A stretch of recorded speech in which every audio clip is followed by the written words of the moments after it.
I said I wouldn't spoil. I said I wouldn't spoil, so I can't say anything. Hello my lovelies, welcome back. My name is Viry for those of you who are new here. If I had $1 for every time I'd say I did not plan this video, I wouldn't be rich, but I would have many dollars. As you all saw or read in the title, we're doing another reading vlog. I don't know why we're doing another reading vlog. I was just like, What if I do this one challenge? What if I try to read 3 books in 7 days? I decided, sure, why not? Let's do it. Mostly, hold on, hear my reasoning here, okay? I feel like I'm in a binging mood right now, and I don't think these books that I'm picking up are necessarily bingeable, but at least the last 2 books that I read, I took my sweet ass time and they were really fun and I enjoyed it, but now I feel like binging my books. But also, I am going to be at my parents' house for the week and I don't want to take many books. I just want to take one book that I can read that I know is going to take me a while to get through. That's mostly like my reasoning as to seeing if I could do this in 7 days. And I have a selection of the 3 books that I want to be reading. Here are my books. Project Hail Mary. We have King of Greed by Anna Huang. And then I have Blood of Hercules by Jasmine Moss. This is going to be a spoiler-free reading vlog. I do want to start off with Blood of Hercules. Like I said, this is a challenge. I will be trying to complete these 3 books in 7 days. Currently, right now, I don't have any audiobook help. I don't have Audible. Libby has not come through for any of the books that I have. My Spotify hours don't renew until next week, end of the week, which is by the time that this challenge should be done. No audiobook help. We're going to be doing all just physical reads. I think I could read on my Kindle for at least 2 of them, and that sometimes helps. But anyway, that's enough blabbing. Like I said, I started this intro now so I can get reading now. Today is Thursday, so we should be done by next week, Wednesday. And if we're not, we're not. So yeah, let's take off the dust jacket. I'm gonna go make my breakfast. That way I can read a little bit while I'm eating. In the meantime, grab a drink, get cozy, and let's get started with this video.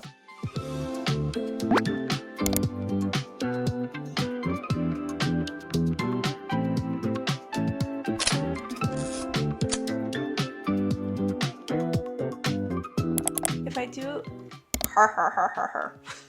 I'm currently reading Blood of Hercules, as y'all saw earlier. Wait, I can't really see, it's too dark.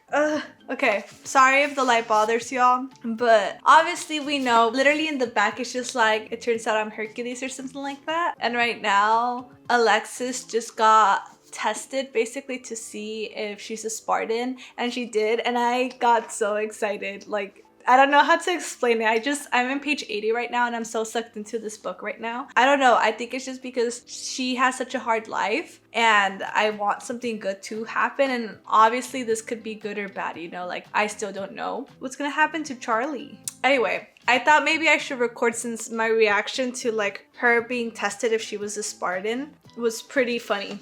So I'll keep recording just in case.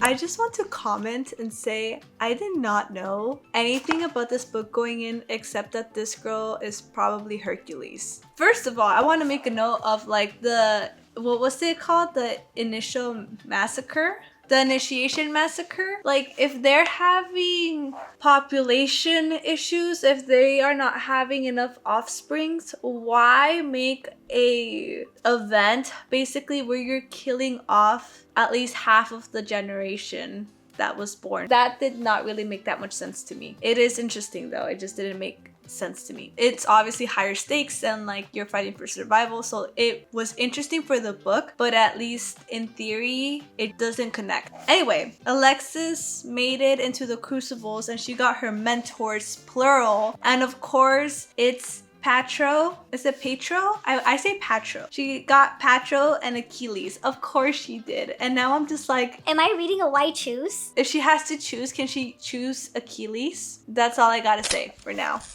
It is day 2 of our reading challenge. I want to say I read a lot for day 1. I am in page 172, chapter 10 in Blood of Hercules. This book has been really good. I am very much completely sucked in. I feel like the first 2 chapters, which were the introduction to the story basically, were a little bit slow just because I didn't know what was going on. But as soon as we got to the female main character, which is Alexis. Once we got to her point of view, I got sucked in right away just because Alexis is such an interesting character to follow. She is not at all bold like you would think she would be in a story like this, but her inner monologue is what's kind of funny. She's very snappy, even though she doesn't portray that. It's just all kept inside in her mind, and we are in her mind a lot because she doesn't really speak too much. It's been interesting in that sense. So far, I've been really enjoying it. So yeah, we're gonna read for a little bit.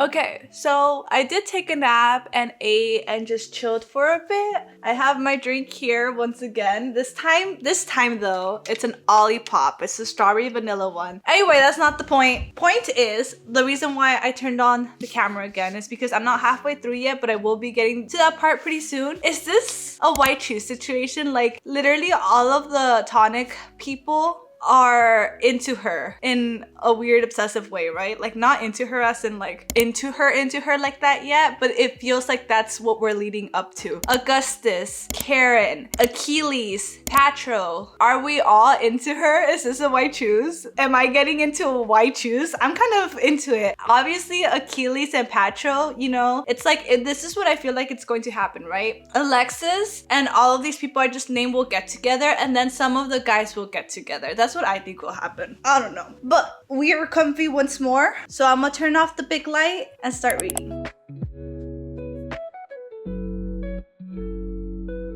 Oh my god, guys. Oh my god. Oh my god. So I switched to my Kindle because I wanted to lay down. It's so much easier to hold my Kindle instead of my book, right? And I was just talking about this probably being a white choose, and we're getting Augustus's point of view, and oh my god. Okay. Red filled my vision, pure unadulterated rage burned me apart at the seams, and I rubbed at my chest as I breathed deeply. He's talking about seeing Alexis beat up.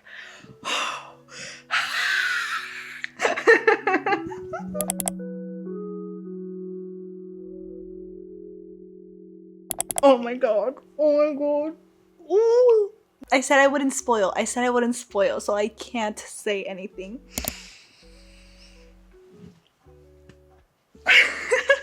We just got a big ass freaking clue about... Okay, for the sake of not spoiling anything, I think I need to stop recording. If I get to another crazy situation, he wants her. He wants her. Another one. Add to the list of men that she has, I guess, hypnotized. I don't know. That's 4. That's 4. If I stay in this library another second, I'm going to murder both of those boys for touching her, then kidnap and handcuff her to my bed. When did this book get so spicy?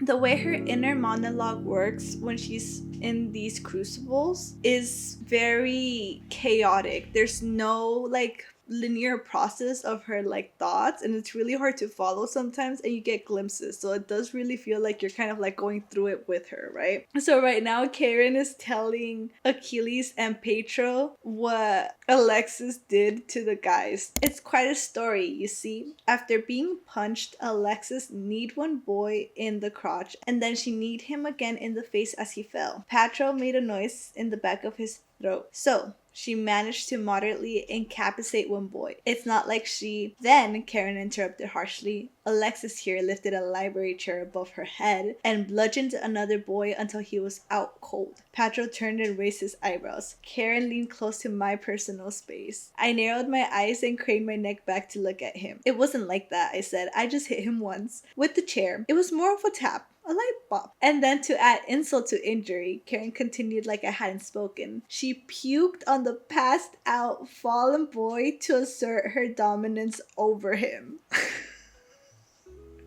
Which, by the way, was not it at all. This girl was just unhinged from lack of sleep, starvation, and dehydration. Hey yo, Karen just called me out. Alexis was like, Karen, I swear on my life. And then Karen kind of like froze like, what? What did you just call me? And Alexis was like, Karen. And then he's like, my name's not Karen. It's Karan. It's Karan.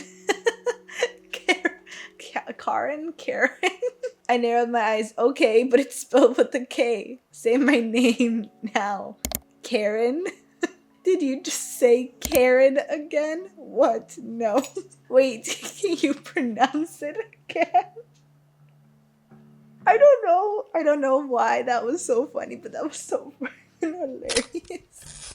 Obviously, last night I was having the time of my life reading this book. Y'all, I almost finished this book last night. And I did not because I fell asleep reading it on my Kindle. And I stopped at chapter 29.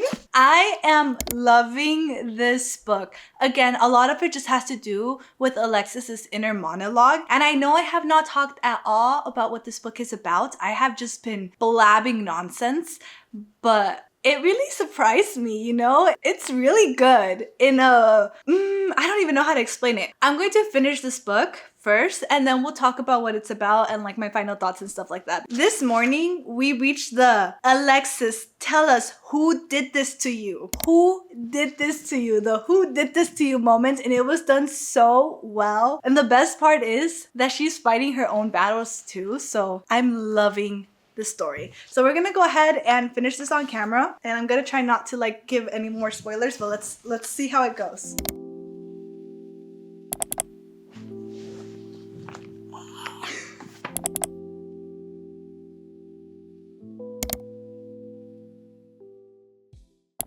Okay. We have finished Blood of Hercules. I might be too excited. It might be in the moment. I really enjoyed this. This feels like a 5 to me. Am I giving 5 stars too easily? Maybe, but at this moment that I have finished this book, it's 5 stars for me. What is Blood of Hercules about? Because I had no idea. I just heard people talk about it, and usually more popular books, I try to skip summaries because I kind of want to go in blind without any expectations. I just knew this was a romantasy, and boy was this like a slow burn, bully romantasy. Quick spice rating before we jump into the summary, I'm going to say 2.75. Even though there was just like a few intimate scenes and some like built up, it was mostly the tension. It was a lot of like tension, and it built up throughout the whole book. Nothing basically happened with the main character until the end. Everything is being established first in the beginning, but in a very engaging way. Quick summary for Blood of Hercules. This story follows Alexis, who is an orphan living with foster parents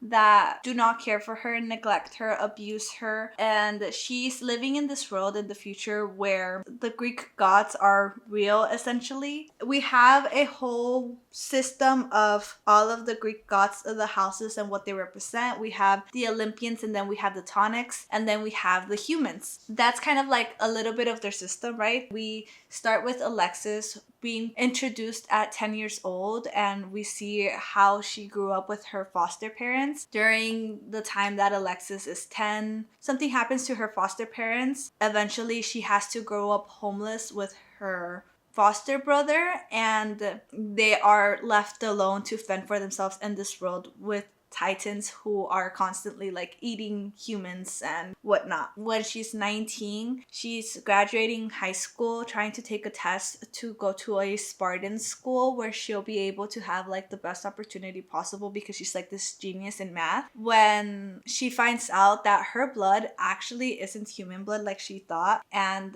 they end up taking her to Sparta Hold on, I feel like I'm butchering kind of like the places right now. She ends up being a Spartan, who again is either an Olympian or a tonic. She has to go through a initiate massacre is what they call, which is basically where a bunch of 19-year-olds go and gather to try to participate in the crucible, and in this case the top 10 are the ones who will participate in the crucible to reach 20 years old and gain immortality, because these Spartans gain immortality at 20 years old. But immortality is supposed to be gained, not given. It's a privilege, not a right. And for me, this kind of like did not make sense, because the Spartan are a dying breed, because they're just having a harder time with fertility issues, and less females are being born. Females are not usually participants of this crucible. It's actually seen as dishonorable, but she kind of was just like forced into this, and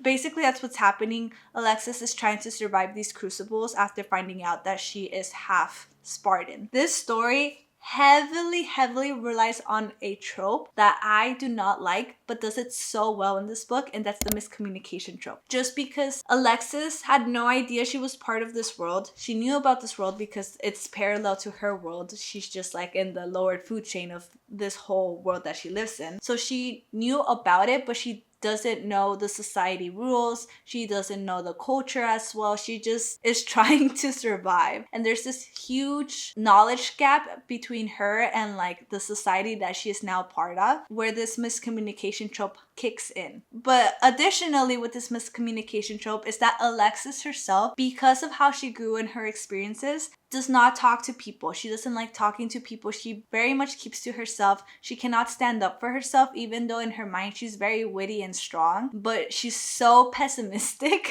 and funny at the same time. Because of her dark humor, you kind of have a very engaging character, even though she doesn't communicate with too many people. People communicate to her and they're communicating around her and stuff like that, but she's not really giving much information. So you know everything that's going on in Alexis's head, because that's the main point of view. And you start caring for this character because you're constantly in her head and it's so chaotic. But then you realize she's not really talking to people, so people don't really tell her things, and she's not asking questions either. And you see the moments when she finally does stand up for herself are so satisfying as well, because you know that this girl could be so strong if she only could stand up for herself, if she can only push past her traumas. So those moments when she does stand up for herself, we're just like, wow, she is so badass, but she herself can't see it until someone else is telling it how it is. And it's just like, dude, you did X, Y, and Z. You survived X, Y, and Z. This is what happened. Why are you lying that you're this innocent little person? And she's just like, but I'm just trying to survive. Like literally in her head, all she wants to do is survive. That's what makes the story so much fun, is the main character. We are stuck in her head and it is absolute chaos. When we're going through the crucibles with her, it's a blur of time. I remember reading it and just feeling like it was just a blur of everything that was happening, because obviously it's going to be repetitive. It's the same thing over and over again. So like they're being depraved of a bunch of things. They're like being put through the worst, through the ringer. But the thing is that our main character already has been going through the ringer since she was 10, or since birth basically at this point. It's just a very interesting story. I knew this was a romantasy, so I knew there was going to be some romance aspect, and it's very much like a bully story. There's not a lot of sweet moments, so when you do get some like tender moments, it's so special. And I know not everyone is into like bully romances. Nothing romantically happens until like the second half of the book, and even then the last half of it is when things start to develop a little bit more romantically, quote unquote. It's more like sexual chemistry, and that tension is built up throughout the whole book. Mostly we're just trying to focus on Alexis trying to survive the crucibles, but as she gets to know more and more of these people, we just kind of like see that tension build up between like these different characters. This was a really good romantasy. I have not read a book like this in a really long time that just like captured me. And the girl, I'm not gonna lie, she could get on your nerves. She's a little bit annoying, but in a good way. She's just funny. Like, she's constantly thinking about dying. She doesn't feel like she's likable, and she's very relatable at times. But yeah, I'm very excited to see what the next book is about. 10 out of 10 recommend. 5 stars. 2.75 for spice. This is a bit more of a spicier book for sure. But the tension, the build-up is there. The romance, we're working to that. We are working for that romance, and I love that. Oh, I'm so excited for the next book. So freaking excited. But yeah, that's day 3 of this challenge, and I finished our first book. Oh, this is going to be a little bit hard because I have 4 more days left, which means I need to finish the next book in 2 days, and I am not going to pick up Project Hail Mary until tomorrow because I actually don't have time to read today. But yeah, that's kind of it. I'll pick up the camera next time. We'll see y'all tomorrow for the rest of this challenge. It is, what day is it? Okay, Thursday was day 1, Friday was day 2, yesterday was day 3. It's day 4. We're halfway through the challenge and I'm just starting my second book. Okay, I think I could do this. I literally have nothing to do today but read and cook and walk my dog. So that's what we're going to be doing. Again, no help from audiobooks right now because I don't have access to any of these audiobooks at the moment. Tomorrow I have the day off. My goal is to try to finish this within 2 to 3 days, and we'll see if we can, because then I can binge read Anna Huang. I know I can't do that. But I don't want to rush this book because this is one of my anticipated reads of the year as well. I made myself a matcha. I have like a pink and green theme going on right now. I swear Cosmo and Wanda are following me. I wanted to give a quick note before jumping onto this book and talk about Blood of Hercules one last time. And that's because even though I still very much agree with my 5-star rating, I did go and read the book reviews after to see what people were thinking, and it's very split. Some people really don't like it, and I kind of am starting to realize that yeah, this book has a very specific type of audience if you're more into dark romance kind of books, because it is like a bully romance. There is like stalker tendencies and stuff like that that are not usual in traditional contemporary romances. And same goes with romanticies. This is more of like a darker romantasy in that sense, but not extremely dark. Another thing is that for me, Alexis being very self-deprecating and kind of just like nonsensical made sense. It was funny for me. I liked it. She uses a lot of colloquial terms that are very current, so that could age not the best. There is that a lot of people did not really appreciate, and I kind of get it, but for me, I enjoyed it. I thought she was funny. I thought she was relatable. So I will say that, well, I think it's a 5-star. This is a very split book. But anyway, let's move on to Andy Weir, Project Hail Mary. No idea what this book is about. Let's go ahead and start reading.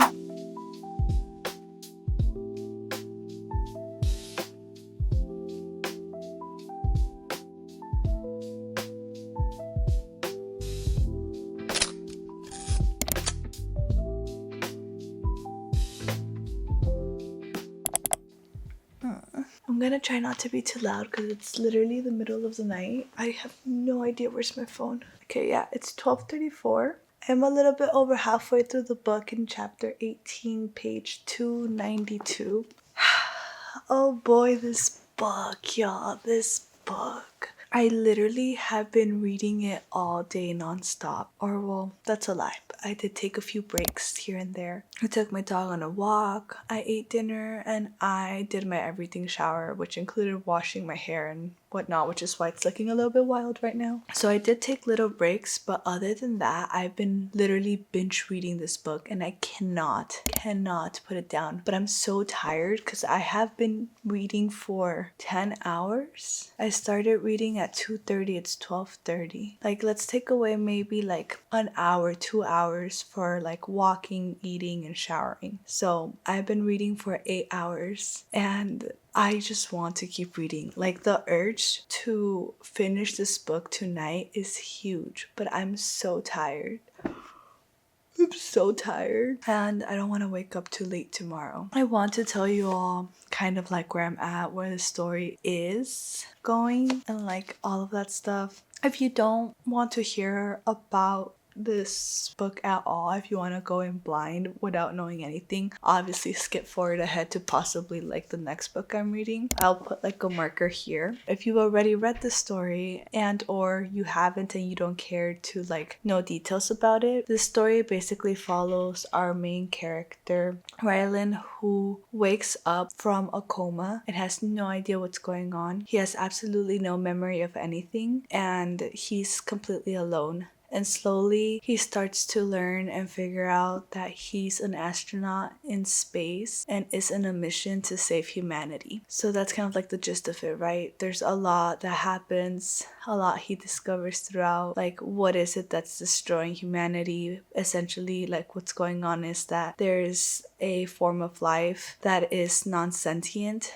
that's absorbing the energy from the sun, making it less hot, which will in turn make Earth unhospitable because it'll turn into an ice planet. And before even any of that happens, all of its ecosystems will fail and like humanity will die, right? So Rylan is on a mission to help stop this, to figure out more of this species in a different solar system that doesn't seem to be affecting their star the way it's affecting the sun. And yeah, that's kind of like the gist of it, right? There's so much that happens that I want to talk to you about, but those would be major spoilers for anyone who hasn't read the book, and I don't want to spoil that part of it. A little bit close to the halfway mark, the trajectory of the story just completely changed, and as we continue to progress, I can see how I might cry towards the end because I've grown so attached to the book. I'm not even gonna say to what exactly, but to the book itself. I literally cannot put it down. When I was taking my everything shower, all I can think about was the book. Without a doubt, if this book continues the way it is, this is going to be another 5-star for me, and that might be too early to say, but I have not binge read a book like this in so long. I'm so immersed in the story that I genuinely have forgotten to pick up the camera because I'm just so sucked into this world. I'm just in this spaceship learning about all of these things. Oh my god, this is such a good book. It's so good and I don't want to stop reading. But I think where I'm at now is such a good stopping point because even though I like learned more information that's really crucial for the plot, it's not a terrible place to stop. I have been listening to interstellar ambience basically this whole time, and that's how I know I've been reading for almost 10 hours. What am I talking about? What am I saying? I'm tired. I'm gonna go to sleep. But yeah, it's so funny because I'm just like, I'm gonna Take my time reading this. I'm gonna enjoy it. I'm still enjoying it. Problem is I cannot put it down. So yeah, I'm gonna just like, I'm gonna sleep. I'm gonna go to sleep. I'm tired. I'll see y'all tomorrow. I've lost count. What day is it? Day 4? 5? Day 5, right? Yeah, it's day 5. And we are in page 332. I don't know what chapter this is. I have this many pages. I have about 200 pages to go. I definitely think I can finish this book today. Like I mentioned before, I have the day off. I did read a little bit this morning. I just didn't record that. I'm going to try to finish this book within the next 3-4 hours. I think I could be able to do that. 200 pages shouldn't be too bad.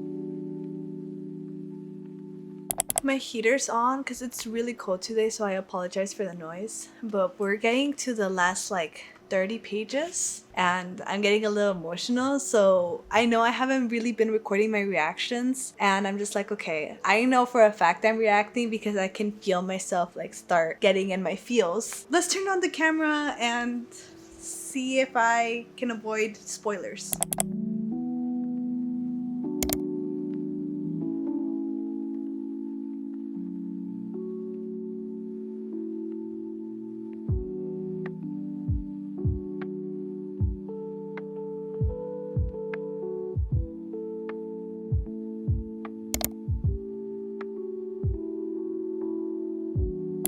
Wait, have the chapters been like that this whole time? Ha ha ha, they try to trick me.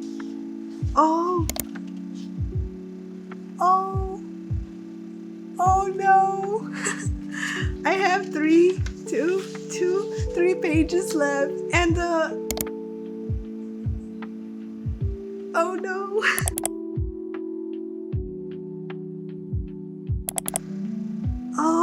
that's why it was a me. Oh, okay. Okay, that makes sense.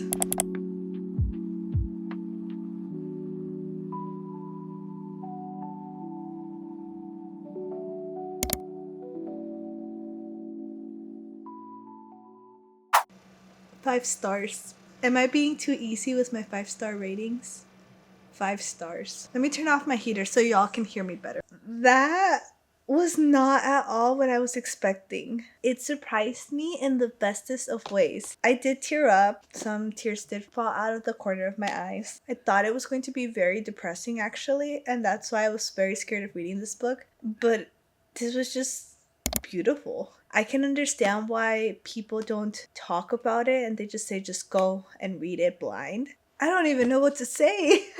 Holy crap, that was such a good book. That was so good. This 5-star book is very different from Blood of Hercules, right? For me, Blood of Hercules was 5s. It was pure enjoyment and just like laughing and really excited about the book. It's a completely different genre, completely different writing style, and I think it appeals to very specific types of readers who enjoy these kind of books. While I feel like Project Hail Mary is a little bit more of a well-rounded 5 when it comes to writing, when it comes to plot, when it comes to characters and character development. Two completely different books. You cannot compare them at all. So when I rate the other book a 5 and I rate this book a 5, they're for completely different reasons. It's safe to say I really do want to watch the movie when it does come out next month because I'm very curious to see how they're going to make it come to life, considering that all takes place in space. I understand why they say to not read this as your first sci-fi book. The bar is so high. It's so high.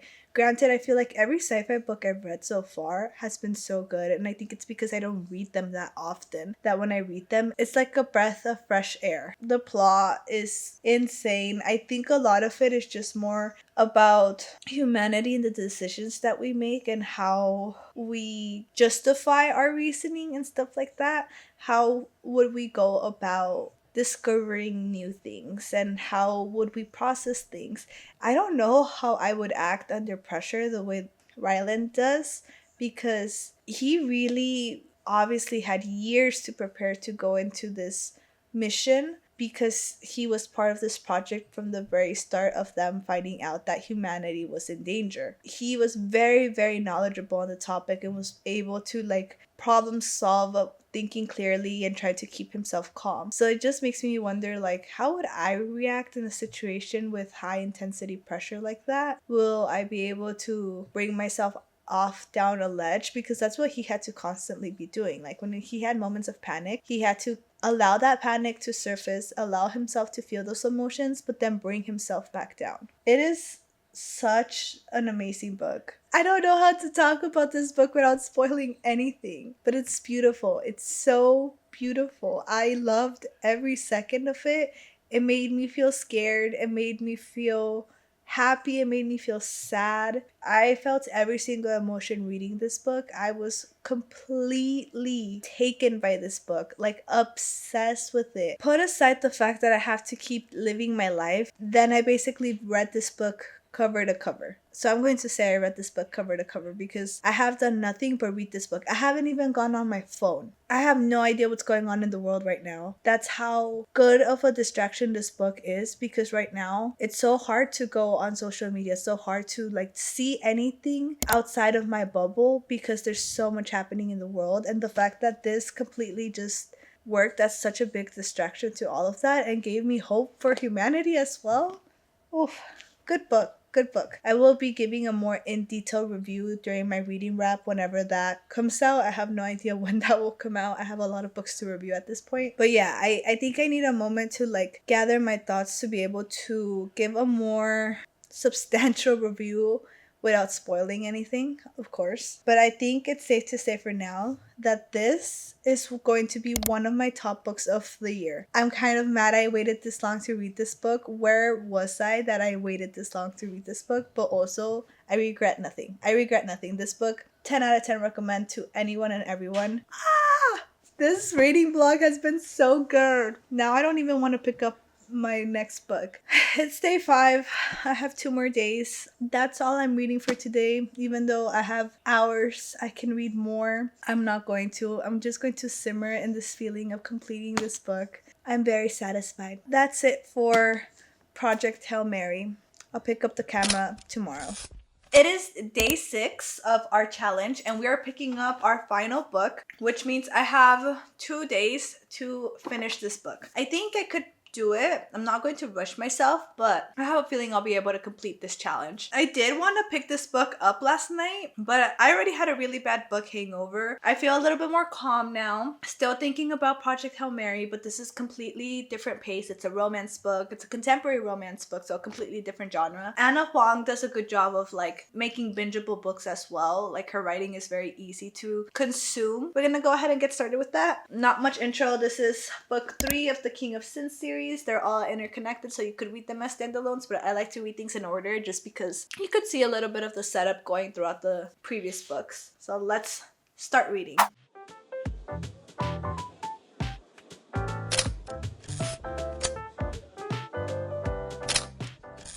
I realized I should probably record before I start reading. I'm a little bit over halfway through the book, and I thought maybe I should give you all a quick summary about what's happening. This story follows Dominic and Alessandra, who have been married for 10 years, and we start off when it's about to be their 10-year anniversary. Dominic is a rags from riches story, came from nothing, and now is a multi-billionaire and has this huge business and is just completely obsessed with work. He's a complete workaholic and has missed so many important events, and Alessandra is basically a neglected wife. We have seen their story built up since the Twisted series, so we know that there's been issues in their relationship. On their 10-year anniversary, Alessandra basically begs Dominic to not miss this anniversary. It's important, and of course Dominic misses it. He completely forgets because another work emergency comes up. That was the last straw, and Alessandra asks for a divorce. So that's kind of like the gist of the story, right? Dominic realizes that he had taken her for granted this whole time, confusing her quiet with support this whole time, when in reality, Alessandra just never spoke up about her feelings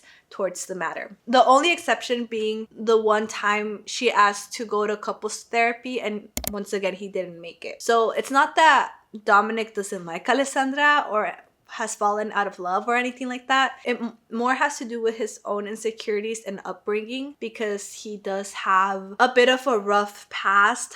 So he's just constantly trying to prove himself, and just keeps wanting more and more and more, because in his mind, the more money he has, the less likely people will leave. So for him, it's kind of just mind-boggling that being as rich as he is, he lost the love of his life and is now realizing, I have to do a complete lifestyle change because I need to prioritize her over my business, because she is the reason why I even wanted to be this rich, to be able to provide for her. Now, Alessandra's fault, because Dominic is not the only one to blame here. She does come from money. She is the daughter of a really famous supermodel, so she always had a little bit more of a cushion to fall back onto. So their upbringing is a little bit different. That does not mean that she had an easy upbringing. She had a neglectful mother. She had to help raise her younger brother, and she had her own issues. The thing is that slowly throughout the marriage, she was supporting Dominic and eventually kind of just lost herself. And this seems to be a pattern with all the people she loves. She becomes this caretaker where she prioritizes everyone else before she prioritizes herself. Between the neglect of her husband and her own habits, she kind of lost herself in the way and never communicated to her husband that she was feeling neglected. And now, finally, halfway through the book, is taking accountability of the fact that, hey, I also have a lot to blame because I never stood up for myself. Again, most of this fault falls on Dominic, but Alessandra also has some blame because she never communicated. This whole story falls under the miscommunication trope. If you know me, you know I don't like the miscommunication trope, and I'm not a huge fan of second chance romances. However, I was still looking forward to reading this book because I felt like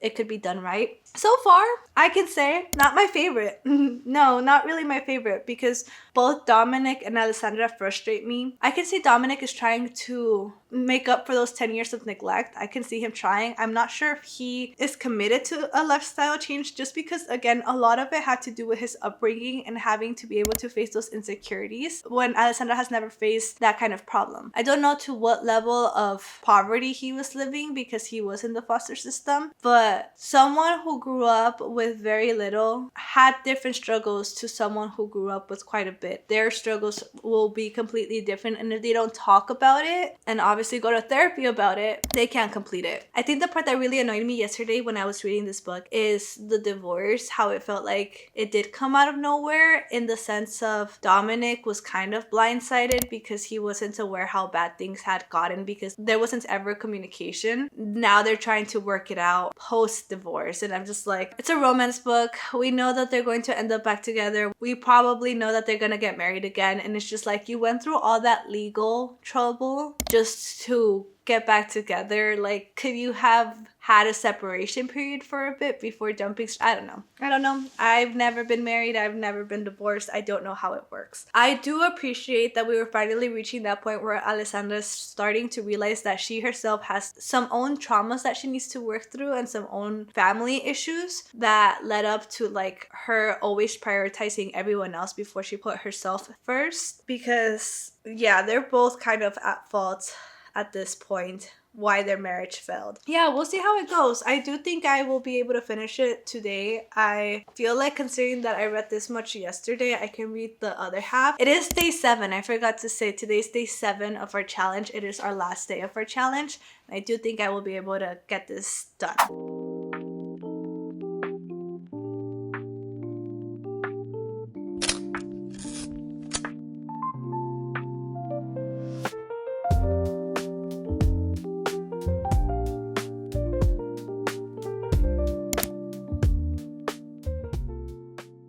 We finished King of Greed. Yay! That means we have officially completed our 7-day challenge with literally 2 hours to spare. I'm gonna give this, I think I will be giving this book a 3 out of 5. I almost gave it a 2.5, but I was satisfied. Not my favorite Anna Huang book for sure. Probably my least favorite one, but I was satisfied. And then for spiciness, I think I'm gonna say a 3. I genuinely skimmed over the spice because I was not feeling it. Actually, could it be possible that the book is a 2.75? Let's talk about my feelings. As I've made it clear, I feel like the book put a lot of the blame on Dominic, which is true because he did carry most of the blame, but it also felt like not a lot of the growth that happened in the book was with Alessandra, which should have been, because just how Dominic had to work through things, Alessandra also had to work through things. There was almost a third act breakup. Actually, because there was no third act breakup, I'm gonna give it a solid 3 because I actually was satisfied with the ending, and I think that's what really like pushed it for me, was that and the fact that I was able to see Dominic grow a little bit. But if I'm being honest, I don't know if they will have a happily ever after. Dominic made an effort to compromise, and like the end was one of the biggest compromise we saw him do. However, with Alessandra, aside from her starting her own business and maybe putting some boundaries down, I don't feel like I saw much growth from her. They really relied on like patching things up through spice. Like that's what carried most of the book, was that they were still extremely hot for each other, which is fine. That's like nice and all, but that's something that they made clear from the start, was that sex was never an issue. It was just literally their lack of communication. I feel like they still should go to therapy. I still feel like rather a divorce, they should have been separated, because spoiler if you don't want to know, but literally they didn't divorce for longer than a year and they're married again. I just like, at that point, the divorce just felt very impulsive on her end. And I get it was like, If I don't do this now, I'm never gonna leave. but I still feel like a separation would have worked better, because she obviously still wanted to be with him and he wanted to work things out. So they could have worked things out without getting divorced. But I guess the divorce was kind of like the turning point for both of them. I don't know. The little cameo of Josh and Jules was cute. enough said. I still enjoyed myself. It still was actually exactly what I wanted, which is why I think I'm just gonna keep it at a 3. It was still a good buffer between the books that I've been reading. I sound congested again. I swear, I feel like I've been sick for years at this point. Yeah, that's all I have to say about that book. I don't have much else to say. I feel like I'll just keep talking in circles. It was pretty quick, pretty fast paced. Might as well just end the video here, right? We have our camera. That way I don't have to do this tomorrow. So we finished our 3 books. First book being a 5-star, Blood of Hercules by Jasmine Mas. And then second book being another 5-star, Project Hail Mary by Andy Weir. And then we had a 3-star, King of Greed by Anna Huang. Like I said before, I'm going to repeat myself one more time. Blood of Hercules and Project Hail Mary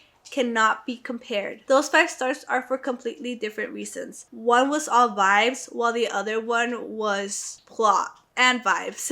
2 completely different 5 stars, but both of them were so good in my opinion, and my most humble opinion. And this was okay. This was so much fun. I was able to get 2 5 stars in a video. That does not happen often. I literally cannot breathe from one nostril, so I think I'm just gonna wrap it up here. I don't think I have anything else to say. Let me know down in the comments below, what was the most recent 5-star you have read? I'm curious. I would love recommendations. If you like this video, please give it a thumbs up, and if you haven't done so already and you would like to, please subscribe. I usually make book content, and now and then I make some lifestyle vlogs. But thank you all so much for watching. Have a beautiful day, a beautiful night, and happy reading. Bye.